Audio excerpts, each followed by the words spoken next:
নমস্কার, জয় মাতার। আমি অ্যাস্ট্রো হিমাংশু ভাগ্যের দুয়ার থেকে আপনাদেরকে জানাই আন্তরিক শুভেচ্ছা, ভালোবাসা।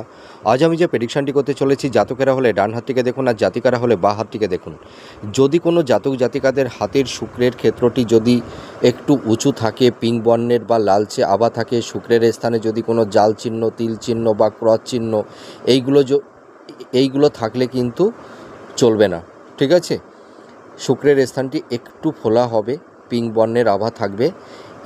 এর পাশাপাশি যদি এই শুক্রের স্থানে যদি একটা প্রমিনেন্ট একটা চতুর্ভুজ বা দুটোও থাকতে পারে, তিনটেও থাকতে পারে বা একটাও থাকতে পারে, যদি এই ধরনের চতুর্ভুজ চিহ্ন থাকে, তাহলে এই সব জাতক জাতিকারা ভীষণ শৌখিন হয় এবং এরা জীবনে প্রচুর সাকসেস লাইফে পেয়ে থাকে। এদের দাম্পত্য জীবন খুব ভালোই হয়।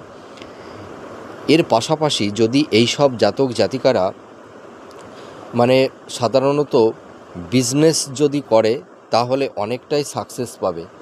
এই সব জাতক জাতিকাদের যদি শুক্রের স্থানে এই ধরনের চতুর্ভুজ চিহ্ন থাকে বা স্কোয়ার সাইন থাকে, তাহলে এই সব জাতক জাতিকারা যদি সুগন্ধি কোনো দ্রব্যের বা কসমেটিকের কোনো ব্যবসা যদি এরা করে থাকে, তাহলে এরা ভীষণ সাকসেস পেয়ে থাকে। তাছাড়া গাড়ির ব্যবসা, ফ্ল্যাট বাড়ির ব্যবসা, কনস্ট্রাকশানের লাইনে যদি এরা যায়, এরা জীবনে প্রচুর উন্নতি করতে পারে।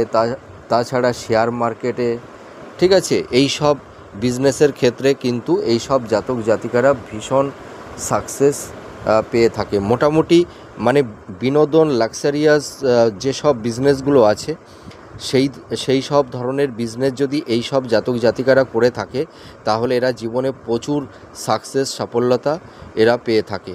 আপনারা মিলিয়ে দেখুন। আর যদি আপনাদের শুক্রের স্থানে এই ধরনের চতুর্ভুজ চিহ্ন থাকে, তাহলে আপনারা এই ধরনের বিজনেস যদি করতে পারেন, তাহলে দেখবেন আপনারা জীবনে অনেকটাই গেনার হতে পারবেন। নমস্কার, জয় মাতারা।